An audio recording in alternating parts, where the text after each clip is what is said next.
റസൂലുള്ളാഹി സ്വല്ലല്ലാഹു അലൈഹി വസല്ലമയെ നേരിട്ട് കാണുകയും സഹവസിക്കുകയും ചെയ്തിട്ട് ഏറ്റവും അവസാനമായിട്ട് വഫാത്താകുന്നത് മഹാനായ അബൂ തുഫൈൽ ആമിർ ഇബ്നു വാസിലത്തുൽ ലൈസി റളിയല്ലാഹു അൻഹു എന്ന് പറയുന്ന സഹാബിയാണ്. അവരെക്കുറിച്ച് പറയാറുണ്ട്, അവരെപ്പോഴും അഭിമാനപൂർവ്വം തൻ്റെ മുമ്പിലിരിക്കുന്ന താബിയങ്ങളോടൊക്കെ ഇങ്ങനെ പറയായിരുന്നു അത്രേ.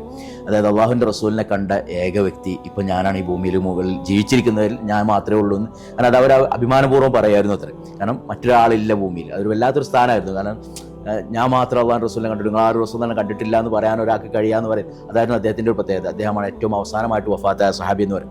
പലപ്പോഴും തൻ്റെ മുമ്പിലിരിക്കുന്ന താബിയങ്ങളോടൊക്കെ റസൂലുള്ളാഹി സ്വല്ലല്ലാഹു അലൈഹി വസല്ലം താൻ കണ്ട അവസ്ഥ പലപ്പോഴും പറയായിരുന്നു അത്രേ. പലപ്പോഴും ആൾക്കൂട്ടത്തിൽ. കാരണം അദ്ദേഹം ചെറിയ 8 വയസ്സ് പ്രായമാകുമ്പോഴാണ് അവസാനമായിട്ട് റസൂലിനെ കാണുന്നത്, ചെറിയ കുട്ടിയായിരിക്കുന്ന സമയം. പലപ്പോഴും ആ ഒരു കാഴ്ച അദ്ദേഹം പറയും, റസൂലുള്ളാഹി നല്ല സുന്ദരനായിരുന്നു, വെളുത്തിട്ടായിരുന്നു, ഒരു കൂട്ടത്തിൽ നിൽക്കുമ്പോൾ റസൂലുള്ളാഹിന് നല്ല ഉയരം തോന്നിപ്പിക്കാൻ എല്ലാവരും ശ്രദ്ധിക്കുന്ന ഒരാളായിരുന്നു റസൂൽ. അങ്ങനെ തുടങ്ങിയിട്ട് റസൂലുള്ളാഹിനെ എപ്പോഴും എന്ത് ചെയ്യും, അദ്ദേഹം പുകഴ്ത്തി പറയുകയും